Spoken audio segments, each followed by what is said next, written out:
We're live. Happy day, happy life, happy journey. Welcome to Walking the Path. My name is John Jacob Mubarak, and I am so grateful to be here today with you. And as we are starting the live stream, the love stream, I wanted to tell you a little bit about Rythmia and what's going on here. We have been open now for since November. We've been open since November, and it is easy as ever to come down. There's nothing that no test or anything required to get into Costa Rica, which is really beautiful because it's such a sparsely populated country, right? It's a great place to be. And when you get here, we have amazing COVID protocols in place to help keep people safe. Hey, Lisa and Max from the Poconos. Love you guys. Mia, hello. Welcome, welcome, welcome. I've had such a great time here back at Rythmia. Thanks. Thank you. Love you, Lisa. I'll take that every day. Such a great time since I've been back, seeing people and running into people. And I want you to know how safe and easy it is to come. Nabila, hello. How are you? It's so easy to get here. And then once you're here, we test everyone before you get on property. So everybody that's on property is tested negative. And then we have this little bubble that we have here, this little love bubble, this bubble of expansion and growth that happens. And then when you're ready to go back home, to get back in the United States or Canada, you need to have a test showing that you're negative. And we do the test right here because we are a medically licensed facility. So we have the lab and the microbiologists and everything here. You do the test here. It's ready for you when you get back to the airport. I've already done it, gone back and forth a couple of times. It's so easy, so easy. And to date, since November, when we opened and we started doing the test to get back to the United States, we've had not one person test positive going back. So it's been so clean. And guess what? You don't have to wear a mask. You can sit next to people. You can hug people. Oh my God, it's amazing. So if you're a little hug deprived, come on down. We'll hug you up. It's the original hug life, right? Not the hug life. Okay, enough about that. Shout out. Lisa, hello to everyone. Tani, hello. Colette, hello. Welcome, welcome, welcome. All right, today's topic, channel consciousness. All right, channel consciousness. So at Agape, Reverend Michael teaches there's 4 levels of consciousness. Now, there are many, consciousness is infinite, but for convenience sake, right, we're going to talk about 4 levels of consciousness. The first level of consciousness is victim consciousness. This is the level of understanding that there is something outside of me that is causing something to happen to me. It's happening to me. So that's the first level. And typically there's an outside deity, there's those people, something outside is causing difficulty in my life. It's not my responsibility, it's somebody else's, and it's happening to me. That's a mode of consciousness and understanding that is a base level, right? And we all go in and out of these levels of consciousness. As we move through our forgiveness work, right, we start to forgive others and forgive ourselves. We begin to open up and expand to the next level of consciousness, which is manifestor consciousness. We begin to see that it's not just happening to me, but I have some agency. I can use this law to a definite effect. And we begin to manifest things in our lives. We have agency. We can absolutely cause a different outcome in our lives. This is the beginning of our understanding of our connection with the universe, and that we have the responsibility to co-create our experience, that our subjective experience isn't just coming to us, and that we have some agency. Now, you can get caught in manifestor consciousness. I would assert that our last president, was a brilliant manifester. He could manifest just about anything. But the challenge of manifestor consciousness is you get stuck in the egoic structures of manifestation, right? Like, it's me, it's happening by me. That's manifestor consciousness. Not victim, it's happening to me, but now it's happening by me. Now we can get caught in that and just be stuck in the me of life. I'm manifesting for myself. Now, and I believe that's what happened with our last president. Just my assumption. No mean to offend anybody, but that's just my opinion. Now, as we expand our awareness that life isn't just about me, that I can't help you without helping me, I can't hurt you without hurting me, that we're really connected. We begin to expand out of it's all about me to understanding that there's a community, that our job isn't just to make sure I'm taken care of, but to be a beneficial presence to others, to be of service. We move out of the me plan and move into a better understanding of it's about us, it's about we. Now, as we move up and expand into, spiral up into a different level of consciousness, we move into channel consciousness. Channel consciousness is it's happening through me, right? I'm a channel. Oh my God. In manifestor consciousness, it's a little egoic, like I can do it, it's me. And then suddenly we realize, whoa, it's not me. It's happening through me. It's happening that something is moving through me. It is the truest statement that Jesus said, it is not I, but the Father within that does the work.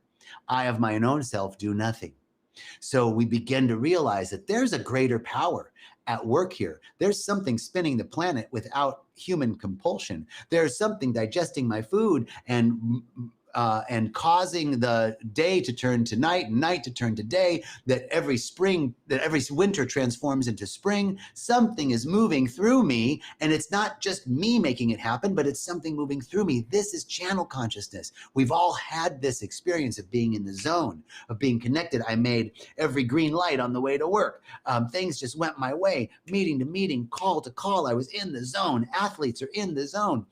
That is channel consciousness. And as we come into a greater understanding that it's really spirit moving through me, not I, but the spirit within that does the work, we release, we surrender more and more. We have these moments of bursting through the veil into being consciousness, absolute ecstatic oneness with all of life. There's no separation. It's just beauty and joy and bliss. You might have experienced some of that in ceremony. Now, so those are the 4 levels of consciousness. Let's give a quick shout out. This little light, hey, welcome.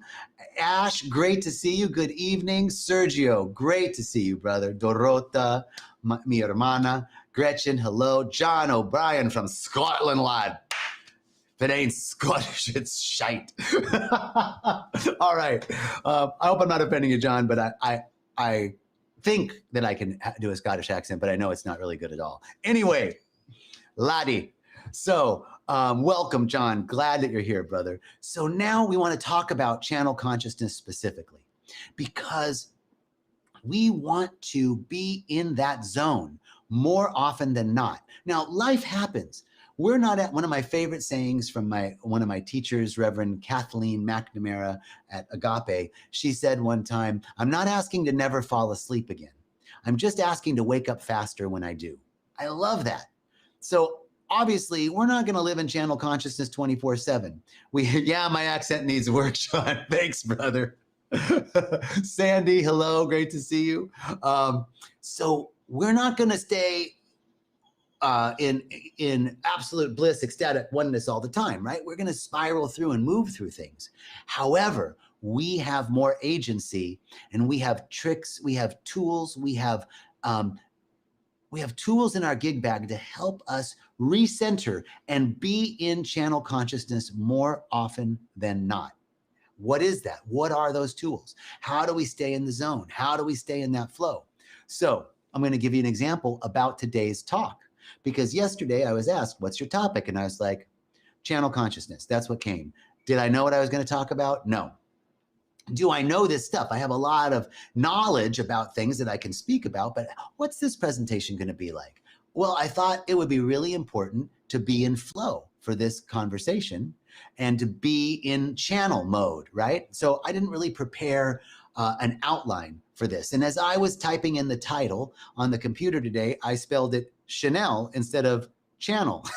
And I went, Chanel consciousness. Well, here we go.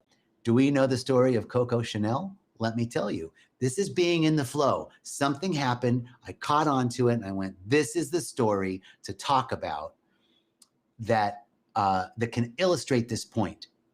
Coco Chanel, the famous designer. She was born at the turn of the century in France. Her parents both died. Her mother abandoned her and her father died, and she was left at an orphanage, she and her sister. And she would read these romance stories, right, as a child. And the nuns at the convent, at the orphanage, they would punish her for reading those books, right? And she couldn't wait to get out of that orphanage. And the minute she turned 18, she escaped and she became a singer in a nightclub. But of course, a performer and a singer, you know, it's great when you're an ingenue, but as you get older, right, things start to happen. Well, it was very, you know, you get older, you fall out of favor, right? They want the youngest, they want the ingenue. And so she began, like many women at that time, to have male suitors. She was like a courtier, and she would have very wealthy male suitors, one of which had a small millery, a small clothing store in a small town in the south of France. And she was always a little different. She never quite fit into the singer crowd, the performer crowd. She never quite fit in at the convent, at the orphanage. She never quite fit in with the style of the day, which was corsets, tightly bound, very restrictive, very limiting. She also wasn't exceptionally feminine. She had a little kind of feminine but boyish look. So she went into one of her courtiers, one of the men that she was with, she went into his closet and took his coat and his straw hat, tied a ribbon around it, cut the sleeves off, and began to make her own fashion. She began to follow the truth that we are not to follow others. We are to march to our own beat. We are to march. We are to express our own unique selves. So she began to do this in this small town. And this small town in the south of France, a lot of wealthy women would come and stay for the summer season. So all these wealthy women were in this small town. She begins wearing her own clothes, completely different style. All the women are in corsets, all the women are bound up, and she's got this man's hat on and a man's coat with the sleeves cut off, and she did some stuff and she tied a ribbon around it, and the women start to love it. And now they begin to come to her and ask her to make things for them. And then they go out to their other cities in France where they're back from the summer holiday, and her style and fashion begins to spread all over France. And you know the rest of the story. It's brilliant. But this is a great example of channel or Chanel consciousness. Darling, I love Chanel consciousness. A great example of channel consciousness because she followed her own song. She marched to her own beat, even when it was scary, even when it didn't fit what everybody else was doing. And she revolutionized fashion, changed fashion from this restrictive corsets and ties and huge dresses to simple, stylish, but yet feminine, but not in the feminine like the old way. She was listening to something greater, and she became a fashion icon and super successful. So the first element of learning channel consciousness is to listen, to be in tune with the infinite, to be in tune with your soul. This is what we say about plant medicine, that plant medicine done wrong will answer every question for you. It'll tell you what you need to do and who you should be with and should you be in this job and should you live in that city. But plant medicine done right eliminates the questions because from a state of wholeness, I know what's right for me. I feel where I'm being called. I'm no longer pushed by pain, but I'm pulled by a vision. I'm pulled by an idea that is seeking to express through me. And I can catch that vision. I can catch that divine idea. For every true and good desire of your heart, every true and good desire of your heart is the true and good desire of God, the true and good desire of Mother Ayahuasca, the true and good desire of the infinite, the one mind, the one heart that is moving through all of us. Nicole, hello.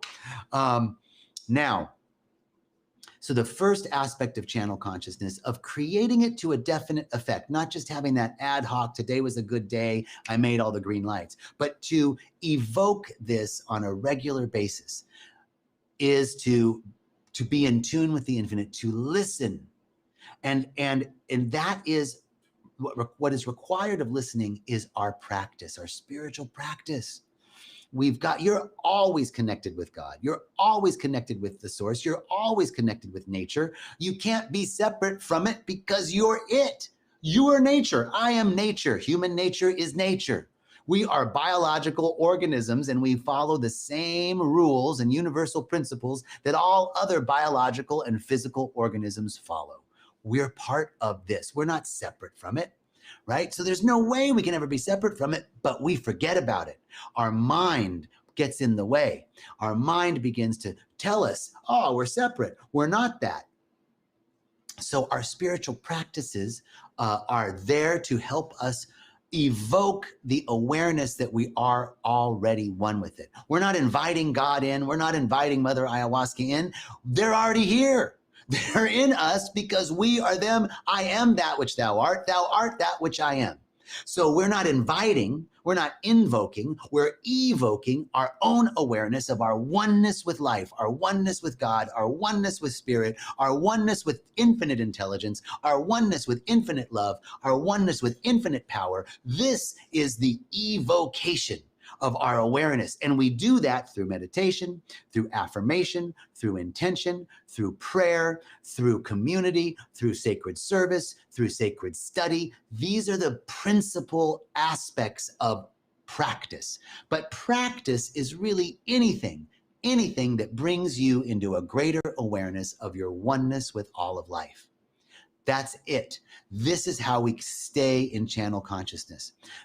And there's some other things that are required, but first and foremost, whatever connects you with that feeling of oneness. If it's a walk in nature, if it's playing with your kids, if it's gardening, if it's being with animals, whatever it is that creates that sense of oneness for you, that is what brings you into channel consciousness.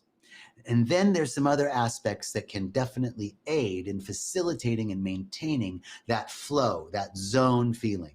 Surrender is one of the big pieces we've talked about here before. Surrender is trust and faith and patience and awareness, right? We must bring in this trust. Like today, I had to trust that when I got on here to speak, the information would be there.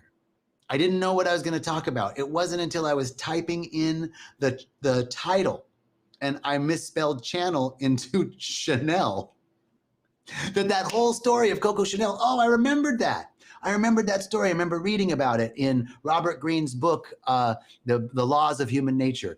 I remember reading about that story there. Oh, I can bring that in. Oh, I remember my training with Reverend Michael and talking about the 4 levels of consciousness. All of a sudden, it's a combination of what our knowledge is, all the work that we've done, the study, everything, and being open and available to not making it happen, not figuring it out, but knowing that I'm one with it, one mind, one heart, one intelligence, and it is flowing through me always.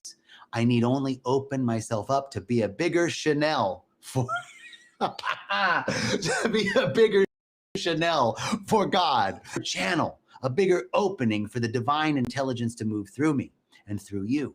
So now surrender. We've got to surrender. We've got to trust that this is the truth, that there is an intelligence that flows through me, that I've had the experience, that I have a lot to offer, and I can draw on my past experiences and let spirit lead the way.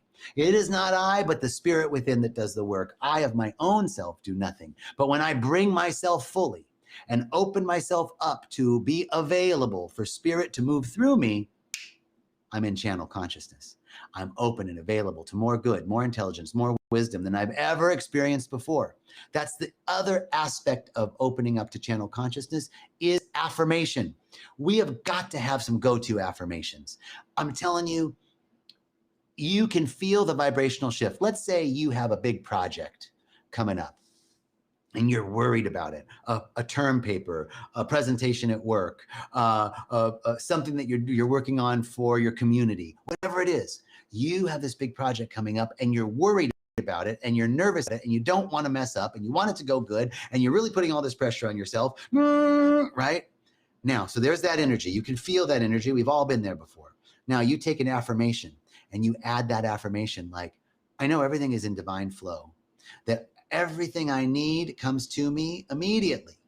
that this project will be brilliant. It's going to be great. Does that sound like Donald Trump? It's going to be great. It's going to be big.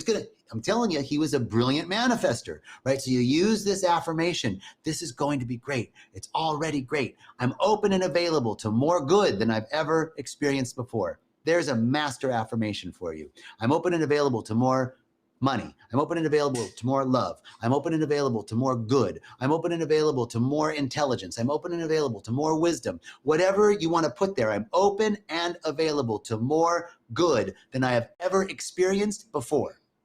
There's a master affirmation. I love another master affirmation that is Maureen Crosby. Maureen, I did a Scottish accent earlier, Maureen. Now I'll do my Irish accent, which is just as bad as the Scottish accent. All right. So, second master affirmation. Everything is working together for my good. Even this, whatever it is, everything is working together for my good. Or everything always works out for me. Everything always works out for me. Now, remember that feeling of, oh, I'm really nervous about this project, this presentation, this community project, whatever it is. I want it to go good and I'm nervous and I don't want to mess up. There's that energy. Now, can you feel the energetic shift when I take that issue and I add everything always works out for me? I'm open and available to more good. I'm open and available for this project to be an expression of the divine. I know that there's one mind and it is my mind and it's working through me now. I know that I have everything I need. All my needs are met. There's another master affirmation. All my needs are met. All my needs are met. All mental needs, all emotional needs, all spiritual needs, all physical needs, all needs met. So the next part of being in channel consciousness is being aware of when I start to get pulled by fear, doubt, worry, not enoughness, lack, limitation. And once I have that awareness of it, I can bring myself back through a simple affirmation. And I'm telling you, it happened to me today. I was nervous about something. I had to do a new presentation here at Rythmia and I hadn't done it before. And I wanted to do good, right? I want to do my job. I want to do good. And I just had to do that affirmation and say, I'm open and available to more good. Everything is working together for my good. Everything is working together for my good. This presentation is going to be brilliant. I know that when I get up and speak, everything will just flow through me. I need not worry about anything. I'm so successful, I need never worry again. Whatever you need to say, I could feel the energy around my heart open up and soften as I just said those few things. This is how we open up and soften to allow spirit to move through us. We must make ourselves available. We must open ourselves up. We can't say, God, I need you to do these things for me, but you got to fit through here, right?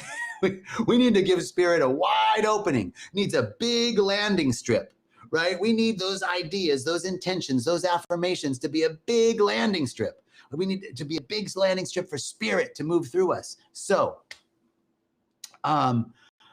yes. Okay, let's just review channel consciousness, the story of Coco Chanel, who listened to her own beat, followed that dream, and watched how things unfolded for her. That the process of channel consciousness is anything, your spiritual practice, anything that brings you to a closer awareness of your oneness with God, that you're already one with spirit, you're already one with life, you're already one with nature. And then there are some practices: meditation, affirmation, intention.